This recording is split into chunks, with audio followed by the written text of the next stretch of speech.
তার audio record সেটা কি কোনো সত্যতা বা গোয়েন্দা সংস্থা পেয়েছে কি? কোনটা? এই অভিযোগটা আসছে এটা আমরা পত্রিকায় দেখেছি। কোনো পত্রিকা এরকম একটা নিউজ দিল, তার কাছে কি তথ্য প্রমাণ আছে তাকে জিজ্ঞেস করতে হয়। আমাদের কাছে সেরকম কোনো তথ্য নেই। আর কথা বলার জন্য লন্ডন যেতে হয় নাকি? আজকালকার ইন্টারনেটের দুনিয়ায় লন্ডন যেয়ে কারোর সাথে কথা বলতে হয় না, তো এটা আমার কাছে অলিক মনে হয়। কথা বলতে চাইলে তো এখান থেকেও বলা যায়। উনি 3 বছর 3 মাস রাষ্ট্রপতি ছিলেন।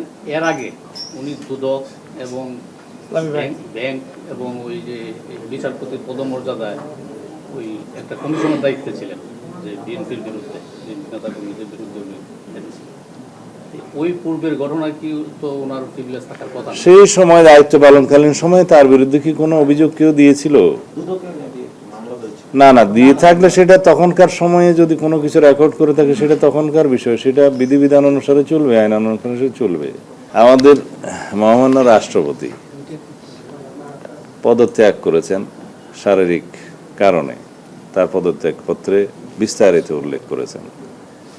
সেটার বিধান আছে সংবিধানে, তিনি পদত্যাগ করতে চাইলে করতে পারেন এবং সেটি স্পিকারের, মাননীয় স্পিকারের কাছে করার বিধান সাংবিধানিকভাবে সেখানে করেছেন, তিনি অ্যাকসেপ্ট করেছেন এবং এখন রাষ্ট্রপতির দায়িত্বভার অস্থায়ীভাবে মাননীয় স্পিকার গ্রহণ করেছেন।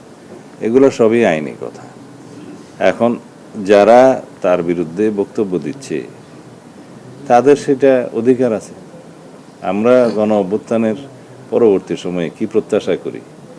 রাজনৈতিকভাবে মানুষের কথা বলার স্বাধীনতা থাকবে, প্রতিবাদ করার স্বাধীনতা থাকবে, সেটা আছে। বিভিন্ন রাজনৈতিক দল, বিরোধী দলের পক্ষ থেকে এনসিপি এবং অন্যান্যরা তার বিরুদ্ধে কিছু অভিযোগ উত্থাপন করছে, সেটা করতে পারে, কিন্তু আমরা আমলে নেওয়ার মতো কোনো বক্তব্য ওখানে নাই।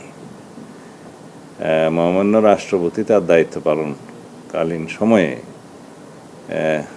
স্বৈরাচারের শেষ দিকে ইন্টারিম গভর্নমেন্টের পুরোটা এবং বর্তমান রাজনৈতিক সরকারের এই প্রায় 5-6 মাস এই সময়ে তিনি সাংবিধানিকভাবে দায়িত্ব পালন করেছেন এবং বিধিবিধান অনুযায়ী করেছেন। আমরা মহামান্য রাষ্ট্রপতির সহযোগিতা পেয়েছি। এখন সেই সময়টায় সংবিধান অনুসারে তিনি প্রিভিলেজড এবং ইমিউনিটি আছে তার, ফৌজদারি অপরাধ ইত্যাদির বিষয়ে কোনো আদালতে মামলা করা যায় না। এর বহির্ভূত কোনো সময়ে যদি কোনো বক্তব্য কেউ দিয়ে থাকে সেটা তাদের স্বাধীনতা আছে, দিতে পারবে। তবে আমরা আমলে নেওয়ার মতো কোনো বিষয় এখানে দেখিনি। না, সাবেক রাষ্ট্রপতি হিসাবে তিনি আইন অনুযায়ী যা সুযোগ পাবেন সেটা অবশ্যই পাবেন এবং তার প্রোটেকশনের জন্য SSF PGR সহ এটা 6 মাসের একটা বিধান আছে, সেটা 6 মাসের তিনি তাদের সুযোগ পাবেন, মানে প্রোটেকশনের সুযোগ পাবেন। এছাড়া পুলিশ এবং আমাদের অন্যান্য সংস্থার পক্ষ থেকে তার নিরাপত্তার ব্যবস্থা গ্রহণ করা হবে। আইনানুগভাবে তিনি যা সুযোগ সুবিধা পাবেন সবই পাবেন।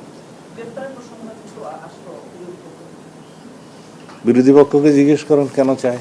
ওনার বক্তব্য 1 সপ্তাহ পরে আর কি দেয় অপেক্ষা করি, যখন 1 সপ্তাহ পরে ঠিকবে না। সব বিষয়ে মন্তব্য করার জন্য লায়ক তিনি না, বাস।